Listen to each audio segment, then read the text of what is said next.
we'll do another round. Okay.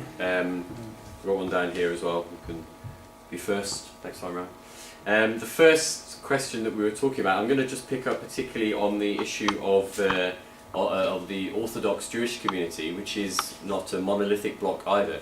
Now, if you look at certain settlements, for example, in the Gush Etzion block, and up in the Modain block as well, further north, many of them have been deliberately constructed in order to attract ultra-orthodox population groups. In some senses, like you rightly highlighted, sections of the ultra-orthodox groupings in Israel don't support political Zionism from a theological position, but the settlement housing and those developments are created in such a way that it's an attractive housing proposition for a sector of the population that has issues with housing and overcrowding and this kind of thing. Those settlements are often placed very close to the Green Line as well. So, part of erasing the Green Line. So it doesn't seem even like you're, quote-unquote, in occupied territory. So that's been an important factor. I mean, the so-called lifestyle settlers, the ones who have gone there for economic reasons, are probably, or most certainly, the majority of the settlers. And I'm going to, and you then related it to the possibility of, civil unrest and rifts within Israeli Jewish society, which of course is present on many different levels. I mean, it's secular and religious, the divide. You have the aspect of racial tensions, which go back a long way between the Jewish community, depending on where the Jewish people came from, from Europe, from the Middle East, these kinds of things, the Ethiopian Jews. I mean, there's plenty of tensions within the Jewish society, even before you take the Palestinian issue. I'm going to move that into the question there as well, which was this idea of, isn't there also that motivation, or that idea that the land's been given to them by God? And it's important to raise this one, and I didn't mention it in that answer I was giving at the beginning.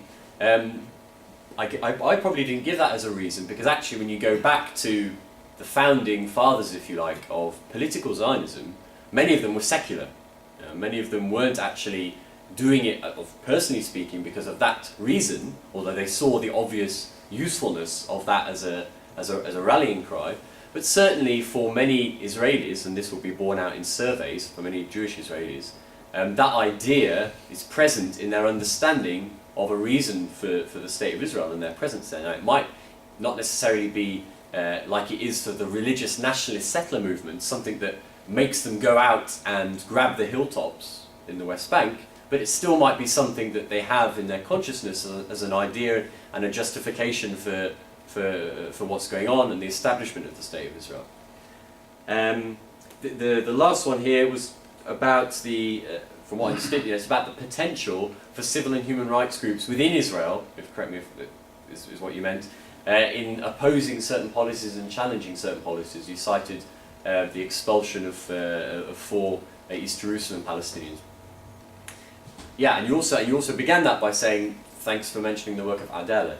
Now, these groups are operating, of course, in complicated and difficult circumstances, and the space for dissent within Israeli society is an interesting issue. Now, these NGOs exist, and many of them are able to conduct very, commendable and admirable work. Adala, just to use them as an example for a moment, and their work is based almost entirely on taking legal cases within the Israeli legal system and trying to challenge certain issues through the legal process.